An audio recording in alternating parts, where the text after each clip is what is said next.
బాబాయ్ నమస్తే. ఏంది మొన్న సత్తెనపల్లి పర్యటన జగన్మోహన్ రెడ్డిది అసలు ఎలా చూడాలంటారు దాన్ని, అసలు జరిగిన విధానాన్ని? ఏమండి, ఈరోజు జగన్మోహన్ రెడ్డి మరి 4 వాహనాలు ఒక 100 మంది జనంతో సత్తెనపల్లి పర్యటనకు పోవడానికి బయలుదేరారు. పర్మిషన్ ఇచ్చారు. దానికి దాదాపు 700 మందిని తీసుకొని కావాలని మరి అక్కడ ఒక దళిత నాయకుడిని మరి కారు కింద పడి తొక్కించుకొని ఆ ముళ్ళకంపల్లో పడేసి ఆమెను వెళ్ళిపోయాడు. ఇప్పుడు ఒక దళిత నాయకుడు చనిపోతే ఆ దళిత నాయకుడిని తీసుకెళ్ళి ఒక హాస్పిటల్లో చేర్చి అతన్ని పరామర్శించాలి కదా.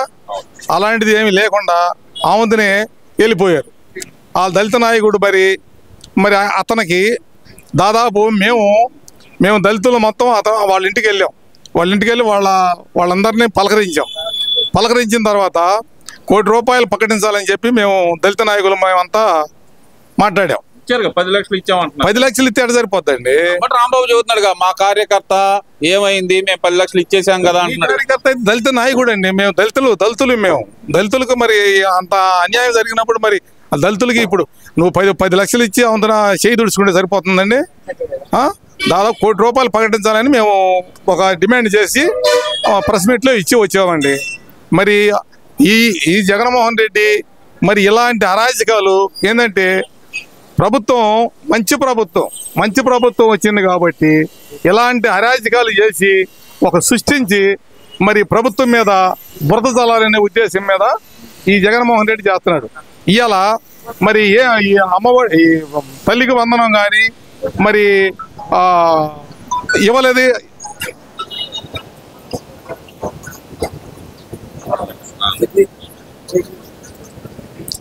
తల్లికి వందనం మరి పిల్లలు బడి దిగిపోయేదలకి వేస్తారని చెప్పి బాబు గారు వాగ్దానం చేశారు. ఆ వాగ్దానం చేసిన ప్రకారం తల్లికి వందనం 15,000 రూపాయలు ఇచ్చారు. 15,000 రూపాయలు ఇస్తే ఇప్పుడు కొంతమంది మీద 15,000 రూపాయలు ఇవ్వకుండా 13,000 ఇచ్చారని చెప్పి అంటున్నారు. నువ్వు ఆ రోజున పాదయాత్ర చేసేటప్పుడు నేను ఇంట్లో ఎంతమంది పిల్లలు ఉంటే అంతమంది పిల్లలకి నేను 15,000 ఇస్తానని చెప్పావు. ఒక్కళ్ళకే నువ్వు 13,000 ఇచ్చావు. మరి నువ్వు ఇవ్వలేదు కదా. నువ్వు 15,000 నువ్వు ఇచ్చుంటే యువతల వాళ్ళతో మాట్లాడచ్చు. నువ్వు ఇచ్చింది ఎంత? నువ్వు ఇచ్చింది 13,000. నువ్వు ఇచ్చింది ఎంతమందికి? ఇంట్లో ఆ 4 2 ఇచ్చింది ఎంతమందికి? ఒక్కళ్ళకి. నువ్వు చేసింది వాగ్దానం ఎంతమంది ఉంటే అంతమందికి ఇస్తానన్నావు. అలాంటిది లేకుండా ఈరోజు నువ్వు మరి మంచి ప్రభుత్వం మీద ఇలాంటి బురద చల్లడం అది కరెక్ట్ కాదు. అంటే ఇక్కడ ఒక విషయం, అసలుకి కార్ యాక్సిడెంట్ అయింది. యాక్సిడెంట్ అయిన తర్వాత ఆ వ్యక్తిని హాస్పిటల్కి కూడా తీసుకెళ్లకుండా అక్కడే వదిలేయటాన్ని అసలు ఎలా చూడాలంటారు? మరి ప్రధానంగా చూస్తే మరి జగన్మోహన్ రెడ్డి మానవతావాది, ఆ పక్కన యాక్సిడెంట్ జరిగినా కూడా తీసుకెళ్లి హాస్పిటల్లో చేర్పిస్తారని చెప్పి మరి అంబటి రాంబాబు పదే చెప్తున్నారు కదా. మరి ఇదే మాట చెబుతున్నారు. ఆయన అంత మానవతావాది లేదు, దైవ స్వరూపం అని చెప్పి ఈ మధ్యకాలంలో బండి పుణ్యశీల గారు కూడా చెబుతున్నారు కదా. ఆయన ఒక దైవ స్వరూపం అంటున్నారు కదా. ఇప్పుడు ఆయన నేను దళితుల పక్షాన ఉండాలని చెప్తున్నావు. ఇవాళ నువ్వు దళితులకు చేసిన అన్యాయం మామూలు అన్యాయం కాదు. దళితులకు చేసిన అన్యాయం ఇప్పుడు అలాంటి కారు కింద పడి నీ కారు కింద పడ్డాడు. నీ కారు కింద పడ్డప్పుడు అక్కడ దిగి అతన్ని చూసి మరి వెంటనే హాస్పిటల్కి చేర్చే బాధ్యత నీకు ఉందా లేదండి? జగన్మోహన్ రెడ్డికి ఉందా లేదా? మరి చేర్చాలి కదా. మరి అవంతుని వదిలిపెట్టి వెళ్ళిపోతే ఎట్లా? అది ఎట్ట పరిస్థితి ఏంది?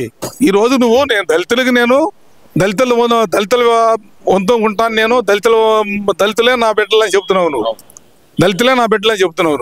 నువ్వు అలాంటిది లేదుగా.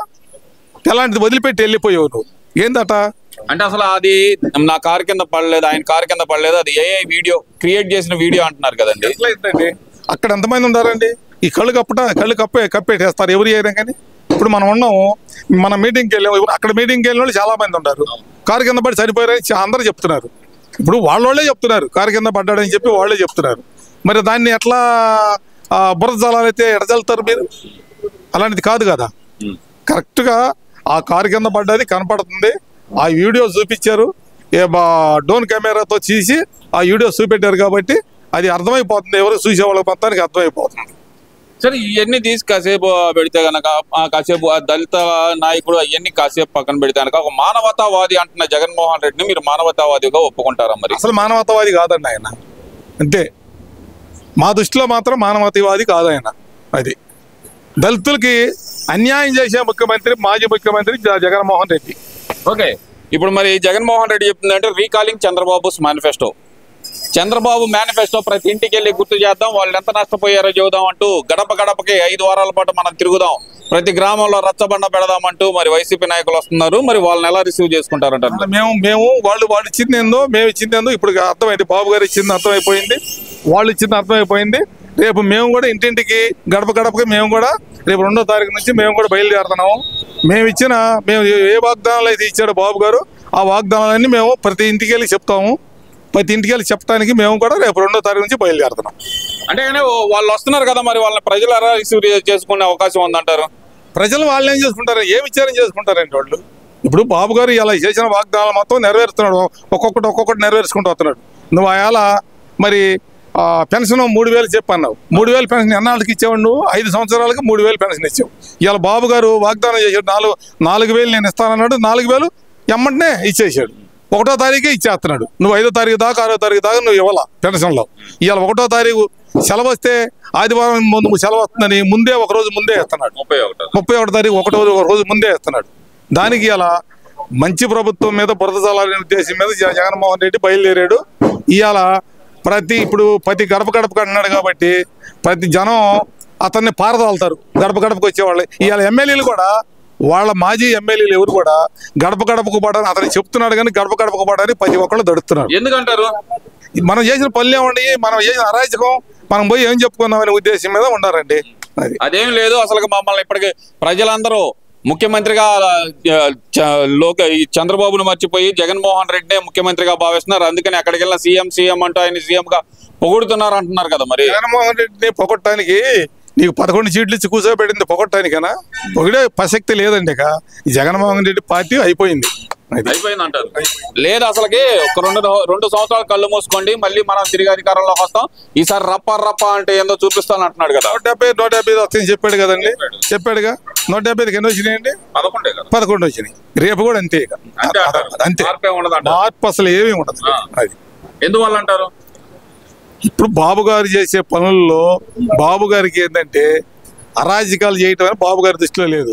ఏమండి, ప్రభుత్వం వచ్చిన అంతా 2 నెలలకే నువ్వు మరి అక్కడ పార్లమెంట్ ముందు కూర్చొని ధర్నా చేసావు. నువ్వు ఏమిటి చేసావండి ధర్నా?